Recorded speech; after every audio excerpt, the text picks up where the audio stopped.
Let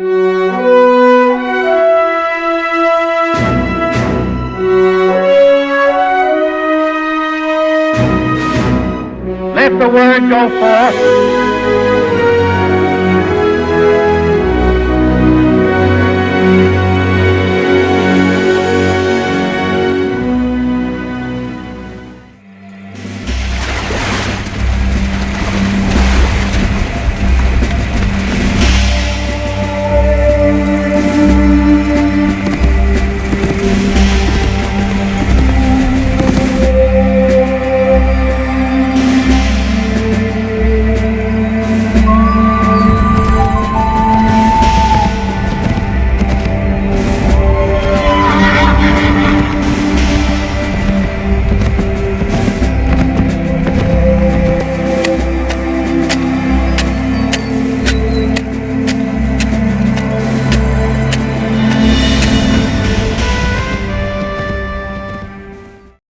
The day will soon come when you will unite yourselves with us, join in our great councils, and form one people with us, and we shall all be Americans. You will mix with us by marriage. Your blood will run in our veins and will spread with us over this great continent.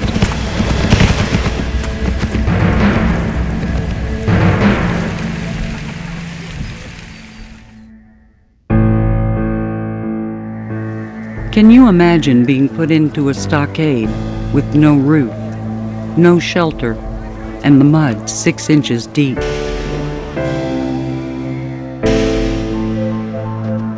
Can you imagine being marched out over frozen ground barefoot, very poorly clad, and heading westward to an unknown land where everything would change?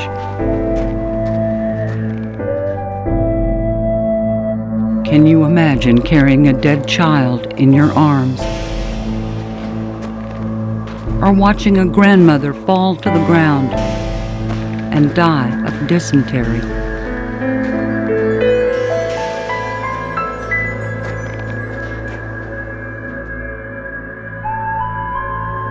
Can you imagine being treated like you're something less than human? This was the Trail of Tears. Where the earth remembers, Alabama and the beginning of the Trail of Tears, the land still weeps. There are places where the wind carries more than leaves. It carries memory. It carries mourning. It carries the voices of those who walked, not by choice, but by force, who left behind not just homes, but graves, rivers, and sacred ground. This is Alabama, and this is where the Trail of Tears begins. We are standing at the Trail of Tears Memorial Site in the New-Oconee Historic Site in Georgia, which honors the Cherokee who died in the Trail of Tears from 1830 to 1850. But the target of the Trail of Tears were more than just the Cherokee.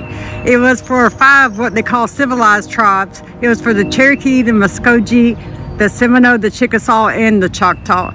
And this site right here is in memory to those people who died on the Trail of Tears and their history. Hey guys, and fellow seekers of truth and justice. We're here today not to rewrite history, but to remember it.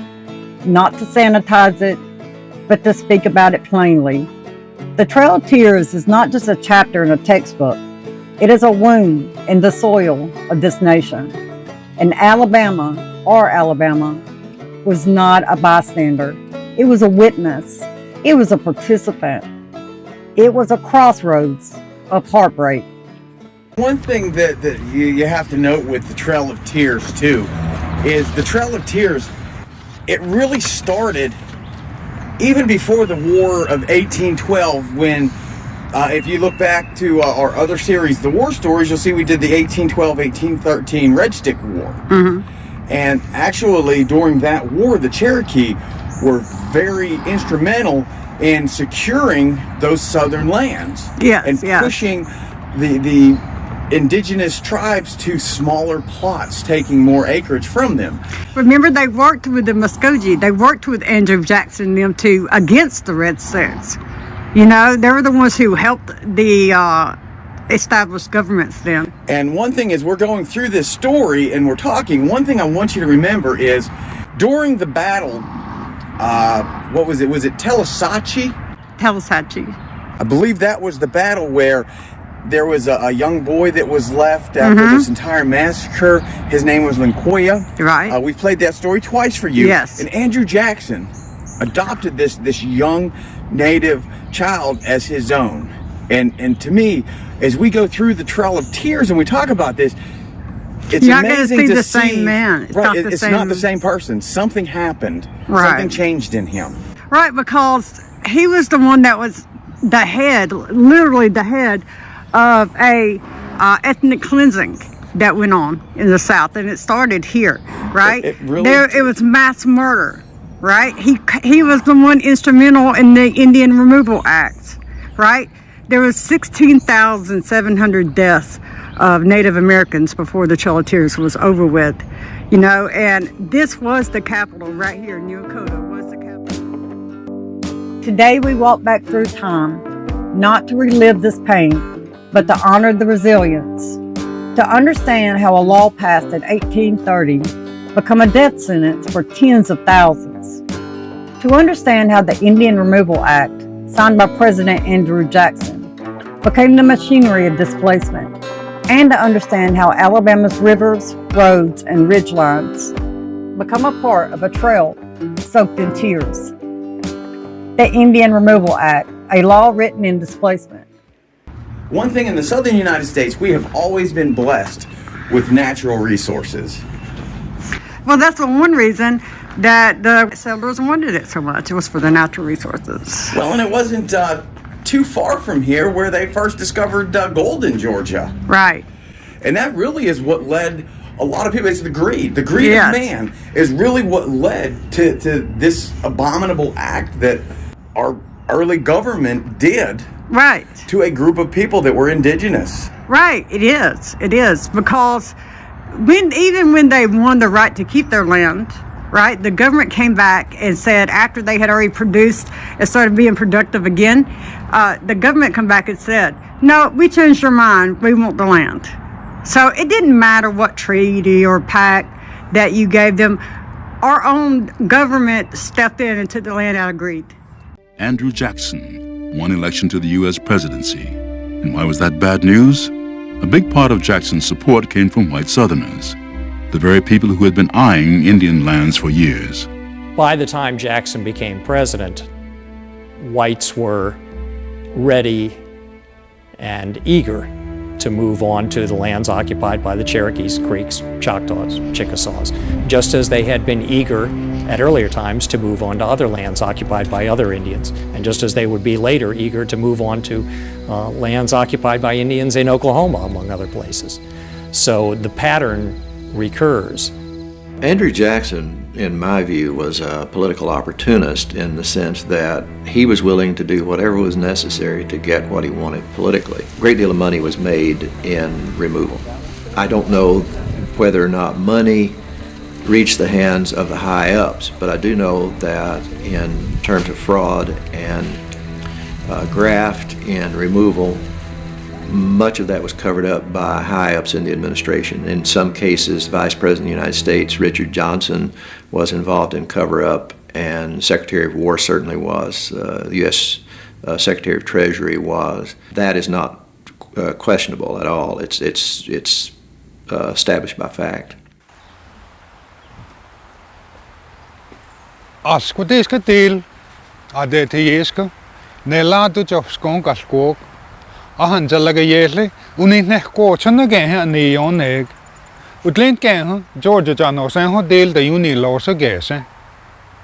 Jackson's policy towards the Indians, for the large part, was one of disrespect for their land titles and disrespect for their rights as fellow Americans. And the removal policy developed by Jackson was based in part on a theory that this was a way to save American Indian culture and American Indians as nations by removing them beyond the reach of the whites. Jackson's justification for removal was pretty clear. As he regarded it, there was really no choice in the matter. The Indians were either going to have to leave or they would be run over, and as a tribe, perhaps all of them as individuals ceased to exist. Rightly considered, the policy of the general government toward the red man is not only liberal, but generous. He is unwilling to submit to the laws of the states and mingle with their population. To save him from this alternative, or perhaps utter annihilation, the general government kindly offers him a new home and proposes to pay the whole expense of his removal and settlement. The argument, of course, on the part of Jackson and his supporters was that that removal would be the way to save the Cherokee Nation and the Cherokee people. It wasn't the only way to do that, of course. Indian sovereignty could have been respected. That, too, would have saved the Cherokee Nation and the Cherokee people in the Southeast. So I don't buy the argument that this was the way to save the Cherokee people. The idea of removing Native peoples from their ancestral lands did not begin with Andrew Jackson. As early as 1802, President Thomas Jefferson had promised the state of Georgia that the federal government would extinguish Indian land claims within its borders. This promise laid the groundwork for what would become a national policy of removal. But it was Andrew Jackson, elected in 1828, who made Indian removal a legislative priority. A war hero and land speculator, Jackson viewed Native sovereignty as an obstacle to American expansion.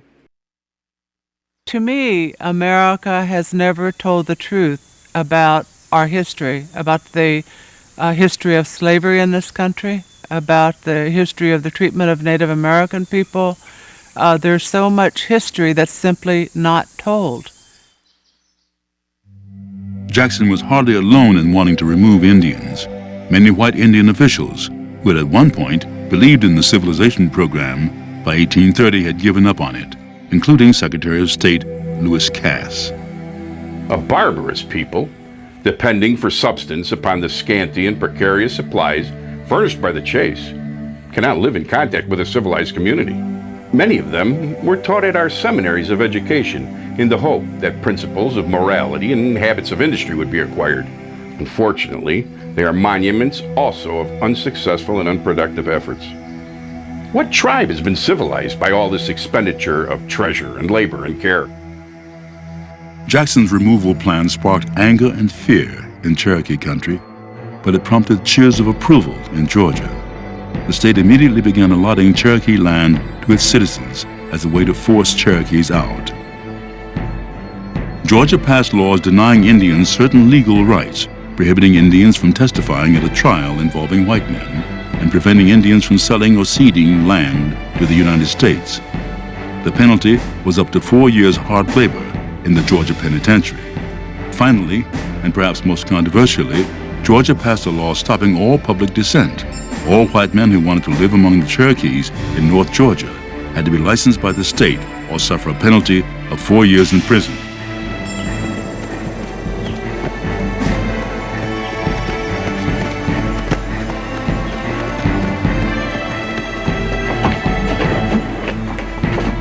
The white missionaries, many of whom were sympathetic to the Indians, immediately realized they were the targets of this new law.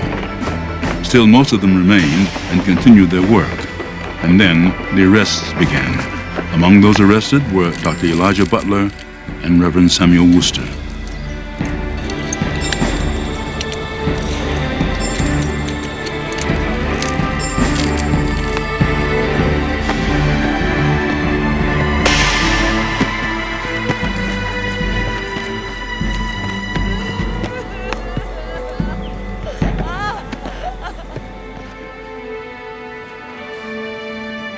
Newspapers throughout the country expressed outrage at Georgia's cruelty.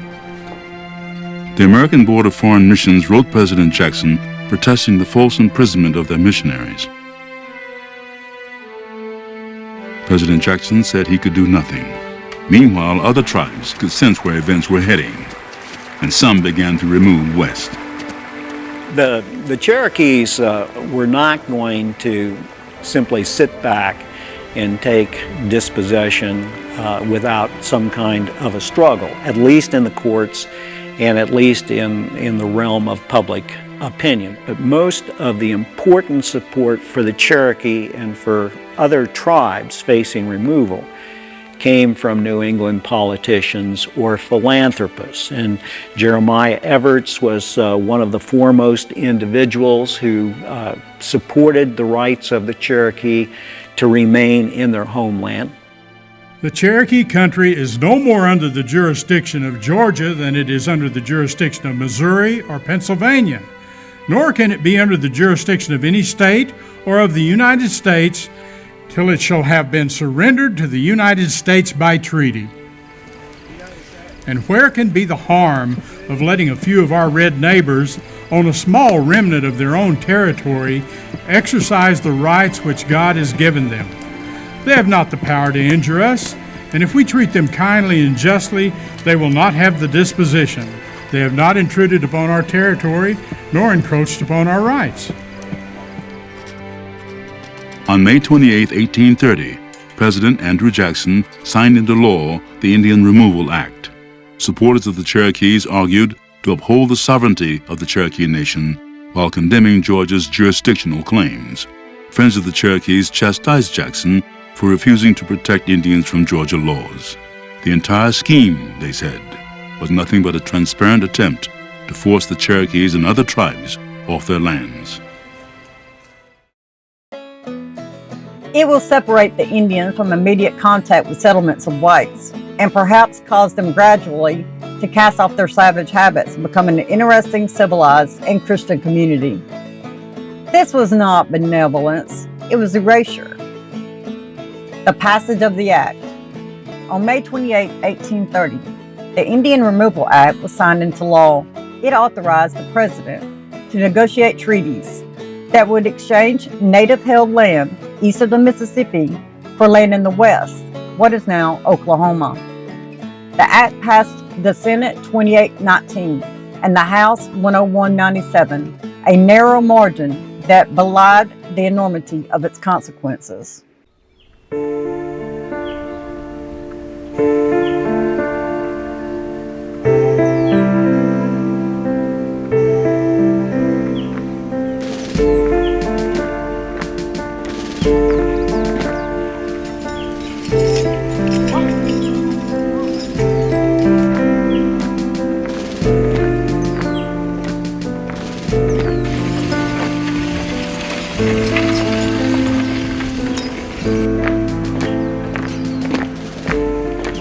Is it supposed that the wandering savage has a stronger attachment to his home than the settled, civilized Christian? Is it more afflicting to him to leave the graves of his fathers than it is to our brothers and children?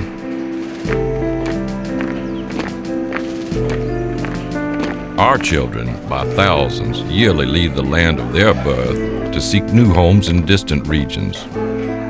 Does humanity weep at these painful separations? Far from it.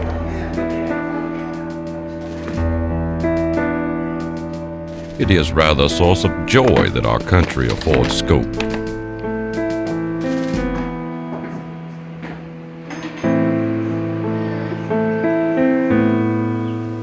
Nothing pierces the heart like the loss of hope.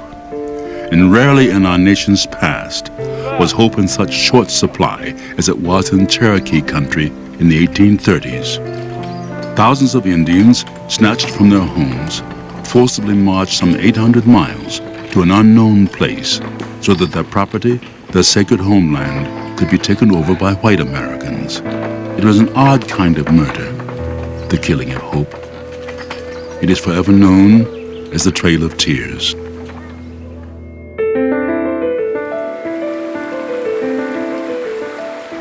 Sa wu ga dan ten. Iti yang we yang. Ale long hichi. Skendi kan. Teta da dos kan. Ne hen Halloween ka tong.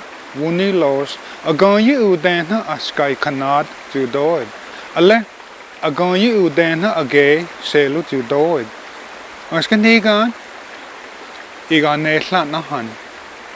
Slan ilon heyu, gandina de yik. Gardon. Ale, ali itas of the yik. Askan igo to gain. I say no. Noodle nog genoes ten idole. Iwan is at een gang. President Andrew Jackson.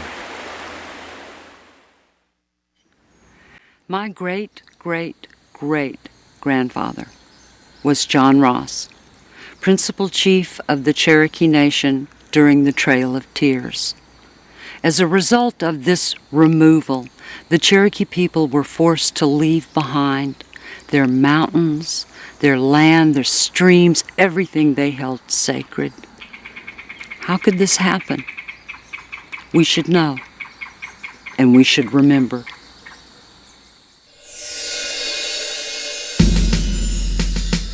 Ever since first contact, the lives and lands of native peoples were placed in peril.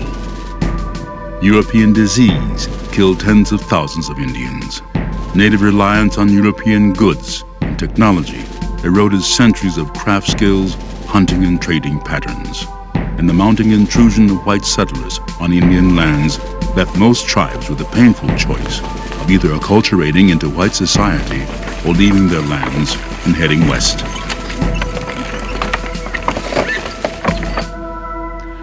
Anita lagano nos un lena de gese. Andel kwaska edan ele daste. Utloi anion nandan ele down. Asken negan alle ahanigi neslan. Either they hung kaleuya ego hedan eleske. Nahius asken ustedana ida lani. Idi no heska inustani dola. Nahiyo go higa chigesa. But it was in a time of hope and triumph that the Cherokees' fate grew darker. The American Revolution. Americans were rejoicing in their independence. But in Indian country, there was little to celebrate. When the American Revolution came to Cherokee towns, the Cherokees joined forces with the British, their trading partners. American revenge was swift and brutal. Militias from 5 states converged on the Cherokee Nation, sweeping through Cherokee towns, burning buildings, destroying crops, and killing everyone they could find. The Cherokees were left with depleted lands and starving people. At the end of the Revolutionary War, the Cherokee country was devastated. Cherokees had suffered invasion, and invasion meant not only the destruction of villages, but of cornfields, corn cribs, orchards. People had to flee to the forest.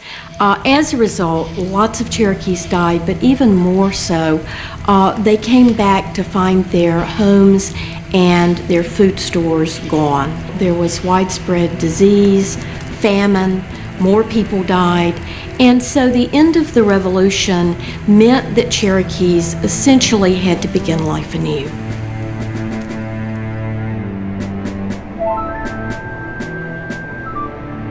The words of Dragging Canoe, one of their strong warriors during the American Revolution, began to sound oddly prophetic.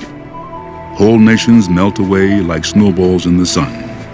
The white man has surrounded us, leaving only a little spot of ground to stand upon, and it seems to be their intention to destroy us as a nation. Their stories that they tell of people when they were leaving the mountains and far enough away where they were losing sight, that they would turn and face the mountains, and they would thank the mountains for allowing them to live there. Thank them for all the things that they had given them.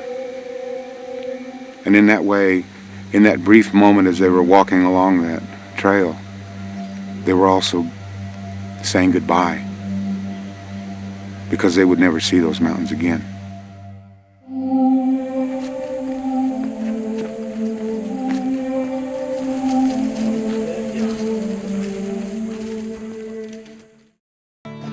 It was opposed by figures like Davy Crockett, who called it a wicked, unjust measure. But it was supported by southern states eager to expand cotton plantations and slavery into native lands. The law promised the removal would be voluntary, but history tells a different story. The 5 civilized tribes. The act primarily targeted the 5 civilized tribes, so-called the white Americans, for their adoption of European customs. The Cherokee, Choctaw, Chickasaw, the Creek, which is a Muskogee, and Seminole. These nations had built schools, churches, and governments. They had written constitutions, and some even owned enslaved people, but none of this protected them from the hunger for land. There were some 250,000 Indians from 85 different tribes living between the Appalachians and the Mississippi. The new federal government couldn't afford to police such a huge region, so they chose instead to remain on good terms with the Indians, so long as that meant Indians became civilized and their lands remained open to white settlers. We want only 2 things from our Indian neighbors, President George Washington made clear: peace and land. Hunting and trading in furs, once the principal livelihood of most tribes in the Southeast, would be replaced by raising crops and livestock. According to Washington's policy, Indians were to be considered owners of the land on which they lived. Secretary of War Henry Knox could not have been clearer. The Indians, being the prior occupants, possess the right to soil. It cannot be taken from them unless by their free consent. To dispossess them in any other principle would be a gross violation of the fundamental laws of nature and of that justice which is the glory of a nation. To carry out the new national Indian policy, federal agents were sent out as middlemen between the chiefs and the federal government.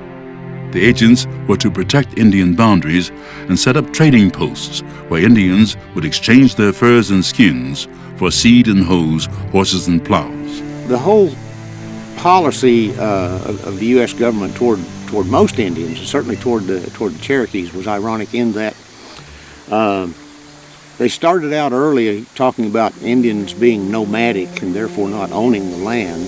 They had permanent towns, permanent settlements. And then they also talked about teaching the women to spin and weave, which of course they did already. And they talked about turning the Cherokees into farmers. And of course Cherokees have been farmers for as long as anybody knows anything about Cherokees. What they really wanted, of course, was the land. Guided by federal agents, missionaries, and southern planters, Cherokees began to imitate Anglo-American economic life. A few prosperous Cherokees, like their white neighbors, acquired slaves, raised cotton, and lived in elegant plantation houses. Washington, Knox, and Jefferson were all products of the 18th century Enlightenment, and they really believed that all people were equal and that differences in cultures were really not inherent or because of race, that Cherokee people could learn to be citizens just like the rest of the Americans at the time, that all they needed was the opportunity to learn to read and write, become Christian, and participate in the technology and civilization of the day. I suppose the Indian civilization policy was simply an attempt to remake Indians into white people on a lower level of society. At the same time they were promoting this so-called civilization policy, they were asking Cherokees to move west away from white people, so it was a two-sided coin, and the two sides were contradictory. Alabama's role, a land of removal. The Trail of Tears did not pass through Alabama, it began here. Alabama was home to 3 of the 5 civilized tribes, the Creek, the Choctaw, and Cherokee. Their removal was not a single event, it was a series of betrayals, battles, and forced marches. The Creek War and Betrayal. In 1832, the Treaty of Cusseta was signed, forcing the Creek Nation to cede all remaining land in Alabama. Though the treaty promised individual land allotments, white settlers quickly encroached. In 1836, violence erupted. The Creek War of 1836 led to the forced removal of over 20,000 Creek people, many in chains. In the spring of 1838, Chief Ross instructed his overseers to plant crops, clearly signaling to his nation that he and they were going nowhere. The U.S. government, which had already begun forcible removal of the Creeks and Seminoles, was preparing for resistance, even armed struggle by the Cherokees. The Choctaws had removed first out west, then Chickasaws, both victims of robbery and disease. Portions of the Creeks who had resisted were subdued by force, and some 1,600 Creek men were dispatched out west. Another 776 Creeks were coaxed into helping federal troops root out Seminole warriors in the Florida swamps. Captured Seminoles were sent out by boats to the Arkansas Territory.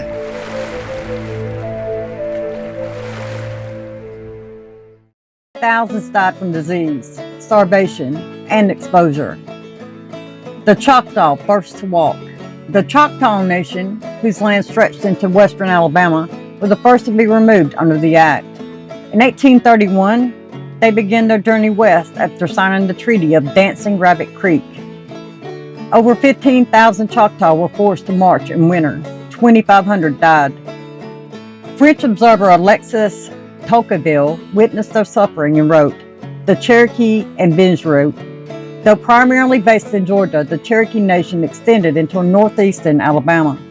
In 1838, the U.S. Army began rounding up Cherokee families. Many of the Cherokees think they are not derived from the same stock as whites, that they are favorites of the Great Spirit, and that he never intended they should live the laborious lives of whites. Despite these clashing perspectives, there were successes. If it was their death warrant, Boudinot and the Ridges still had hopes of survival out west. And for Ross and his anti-removal party, what the treaty party had done amounted to nothing less than a betrayal of the Cherokee people. I believe the Treaty of New Echota, signed by unauthorized individuals in Washington, will never be regarded by the Cherokee Nation as a treaty. It is a fraud upon the Cherokee people. Look at the mess. Look at the entire population as it now is, and say, can you see any indication of a progressing improvement? Anything that can encourage a philanthropist? You know that it is almost a dreary waste. Look, my dear sir, around you, and see the progress that vice and immorality have already made. You will find an argument in every tippling shop in the country. You will find its cruel effects in the bloody tragedies that are frequently occurring in the frequent convictions and executions for murders, and in the tears and groans of the widows and fatherless, rendered homeless, naked, and hungry by this vile curse of our race.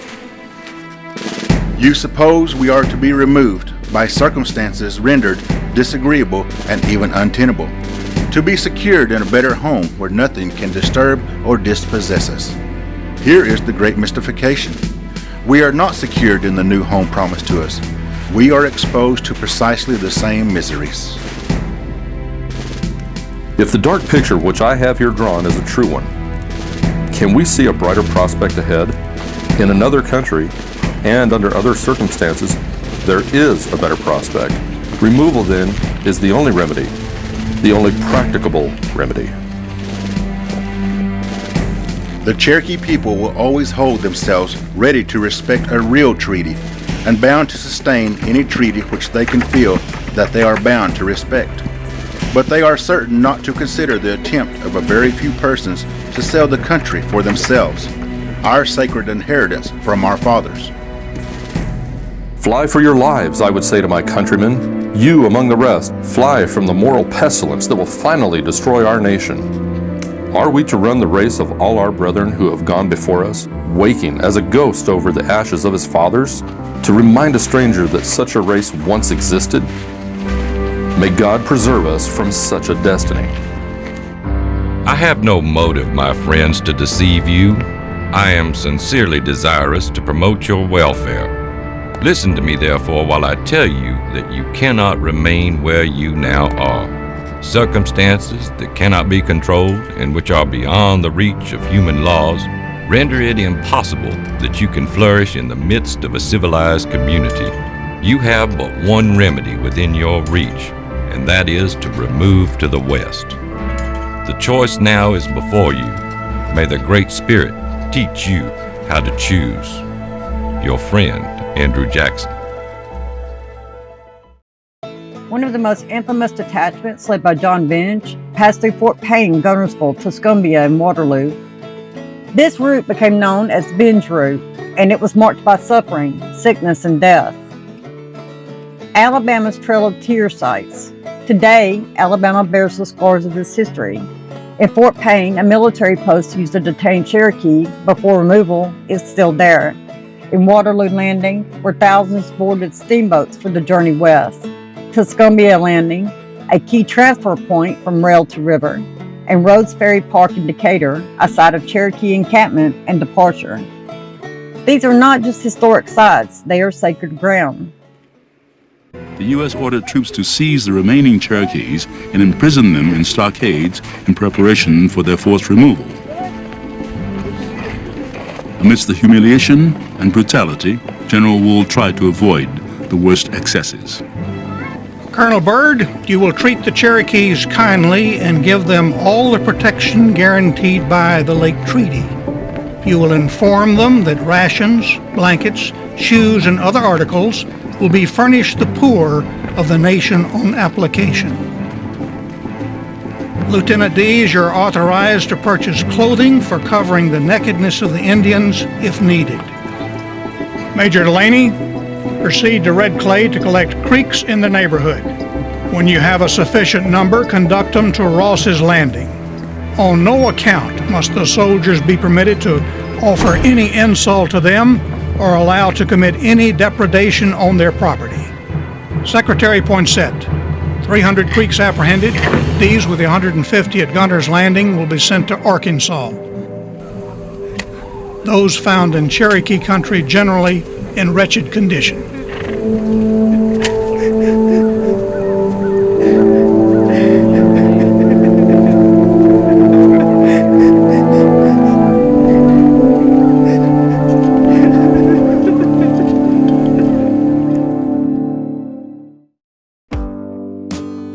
History counts the dead, but memory remembers the names, the faces, the footsteps that never reached the end.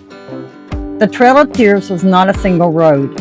It was a network of suffering, of forced marches, river crossings, and winter encampments. It was a trail of death, of disease, and of despair. But it was also a trail of resilience, of faith, and of unbreakable spirit. The numbers we cannot forget. Between 1830 and 1850, over 60,000 Native Americans were forcibly removed from their homes in the Southeast. The death toll is staggering.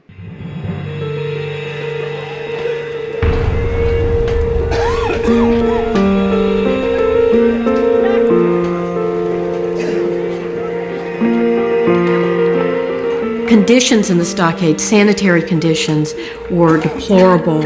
People very quickly began to sicken and die. We will probably never know how many Cherokees succumbed before they ever left their homelands, before they ever embarked on the Trail of Tears. It was truly a summer of enormous tragedy on a scale that I think Americans can hardly imagine. There is a repugnance of many of the Indians, especially the mountain Cherokees, to the use of medicine, no matter how pressing a necessity. We should feel little astonishment at finding a high grade of diarrhea, hazardous dysentery, and urgent remittent fever prevalent to a great and deplorably fatal extent. In addition to this, measles and whooping cough appeared epidemically among the Cherokees about the 1st of June. All these diseases are now rife among them. By land, it is over 800 miles to Indian Territory in the west, where they would start a new life with only the possessions they could bring with them. Most detachments took about 4 months. Some rode in wagons or on horses. Others walked the entire way. Rebecca Nugent was only 3 years old when she and her family were rounded up. My father and mother walked all the way. The people got so tired of eating salt pork on the journey that my father would walk through the woods as we traveled, hunting for turkeys and deer, which he brought into camp to feed us. There was much sickness among the immigrants, and a great many little children died of whooping cough. The Cherokee lost between 4,000 and 8,000 people. The Creek, 3,500. The Choctaw, between 2,000 and 4,000 men, and women and children. The Chickasaw, 500 to 800. The Seminole, 700. So the total was 13,200 to 16,700. The Baptist missionary Evan Jones, a loyal supporter of John Ross, accompanied his congregation to the Stockades and on the trek out west. He was one of only 3 white missionaries who actually walked the Trail of Tears with the Cherokees. His detachment of 1,250 left in October, and 3.5 months later arrived in northeast Oklahoma. En route, 71 died, and 5 babies were born. It'll be a miracle of mercy if 1/4 escapes the exposure to that sickly climate at the most unfavorable season. 900 in one detachment and 700 in another were driven into the boats like culprits to the place of execution. They were exceedingly depressed, almost in the agonies of despair, and most of their faces, I fear, we shall not see again, until the great day when the oppressor and the oppressed shall appear before the tribunal of the righteous judge. I have no language to express the emotions which rend our hearts to witness the season of this cruel and unnecessary oppression. These were not soldiers. These were families, children, elders, mothers carrying infants, warriors walking beside their grandmothers. They died from dysentery, pneumonia, starvation, and exposure. Many buried in shallow graves alongside the road, unnamed and unmarked. If there was a choice, this was the choice. Do we stay and fight to the death, or do we go on a removal? That's not much of a choice. Soon after dark, it commenced raining, and the wind drove the water into our carryall so that our bed and clothes became quite wet on one side. The weather also became very cold, and our blankets over the wagon were covered with snow when we arose. Sudalich wilosans tagwalel. Hiski yak yal. Ega sowil. Alle jogetu agayal. Yang aniya alle aniga nake unani gise nahi. Allah nega uni yohuse. Tade kayant. Egad dalado yagayal ande hum. Ase naka egad again tu ni yohuse. Du ni stun ne tan so hyal tin ane jalek sinuna ne geto egadan unilu chahan kildu ne yohuse hadih kayant ega unilosan na gen hina una ne gisa asen sawu gen egat losan stanna ugoti losan stanna ugoti Let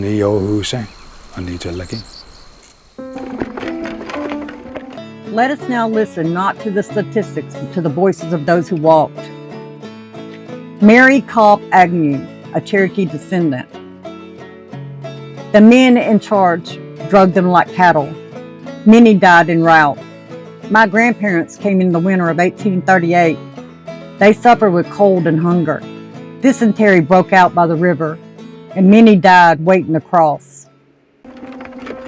Cherokee were faced with hunger and starvation, and then put this in a context of a lot of deadly diseases that the Cherokees faced both during the Trail of Tears and on arrival in Indian Territory. It created a significant amount of population losses, both in terms of deaths, mortality, but also in terms of births that were people that weren't born. The fertility went down tremendously as well during those terrible circumstances during the Trail of Tears and immediately thereafter.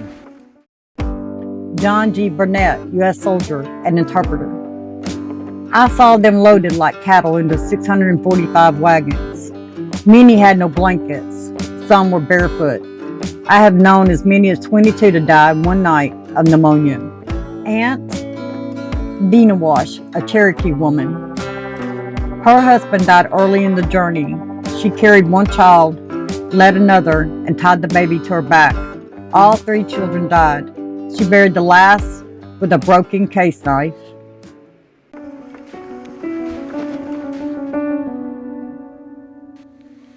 The events of 1838 and 39 and the removal of our people to Oklahoma, it would be a great disservice to history and to the memory of our people if we did not say that the suffering endured by those people did not result in a certain amount of hatred, but a hatred built of anger over the event, over that suffering. This is what is still a part of Cherokee culture. This is still a part of what we remember. These were not just stories, they were testimonies. They are witnesses to a crime against humanity. The winter of 1838 and 1839, the Cherokee removal was delayed until fall. By November, 12 detachments, 1,000 people each, were trudging westward. Then came the ice. A sleet storm struck in November 1838. Temperatures plummeted and roads turned to mud and ice. The Ohio-Mississippi rivers froze, trapping thousands between crossings. Children died in their mother's arms and elders froze in their sleep. Missionary doctor Eliza Butler, who accompanied the Cherokee, estimated that 1/5 of the Cherokee Nation died on the trail. The cost beyond the bodies. The Trail of Tears did not just kill the body, it wounded the soul. Languages were lost as elders died before they could pass them on.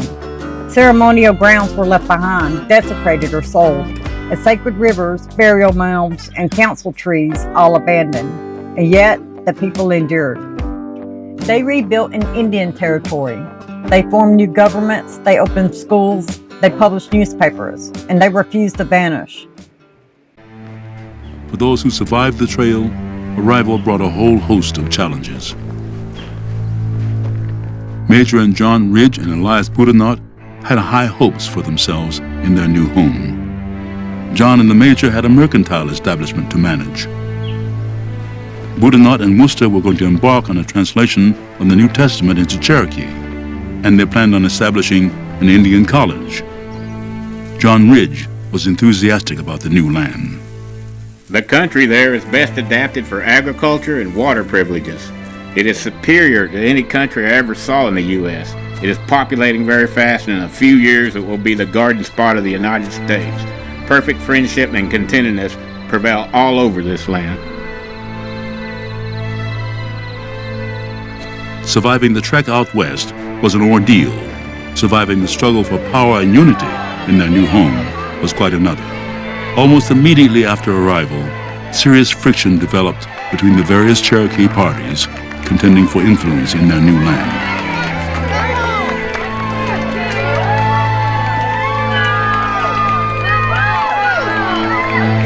In the spring of 1839, when the last of the detachments of Cherokee had arrived in Oklahoma, it was a very, very difficult time for everyone. You had the old settlers who had begun removing as early as 1807, 1809. They had formed a government of their own. Then you had the first wave from the trail, which were the Treaty Party signers who signed, gathered their families, removed in comfort and with adequate money. And then you had this huge body of Cherokees, by far the majority, coming across on the trail. And they had passed a resolution before they left the East, which continued the government. The legacy in the land, Alabama's living memory. The trail did not end in Oklahoma. It continues in the hearts of descendants, in the soil of Alabama, and in the stories we choose to tell.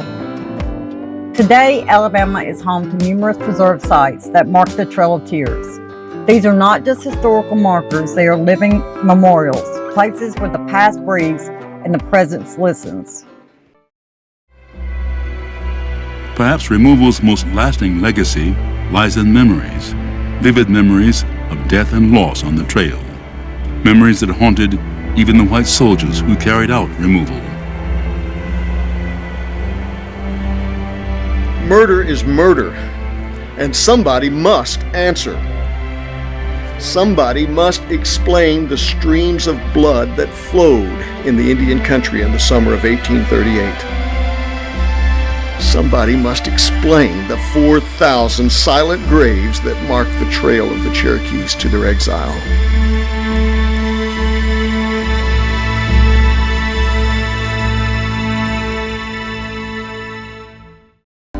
Despite the trauma, Native American culture in Alabama is not only surviving, it is thriving.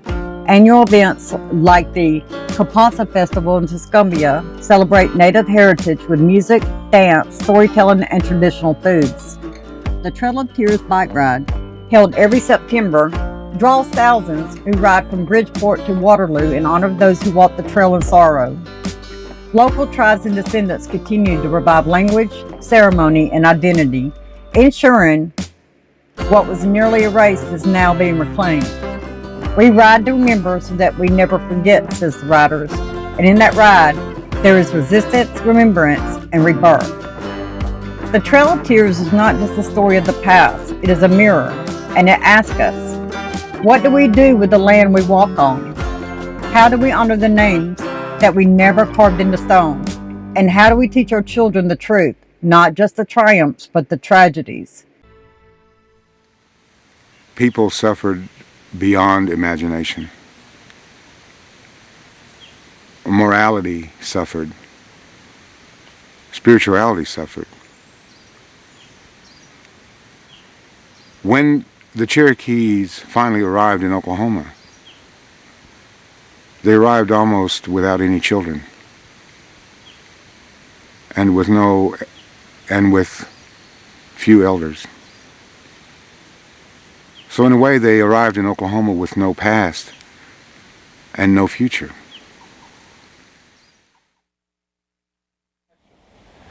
Siskon skigan nidu danteskon. Kadoke ust igadeskon jigan snulstani dola. No dundlo hila jano say. This was all of us. This was all of our land, and it was taken from us.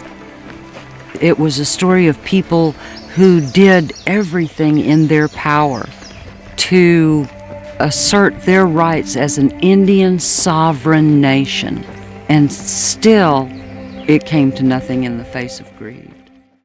To walk the Trail of Tears today is to walk with intention, to speak the names, and to preserve the sites. To listen to the descendants and to ensure that never again means something. They walked through fire, through ice, through silence, but they did not vanish. They endured. And now it is our turn to carry the memory, to speak the truth, and to walk forward with reverence.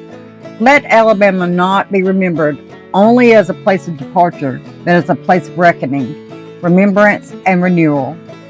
Let the Trail of Tears not be a forgotten path, but a sacred one. Thank you for listening, and I hope you enjoyed this little walk through the Trail of Tears. Have a good day, guys.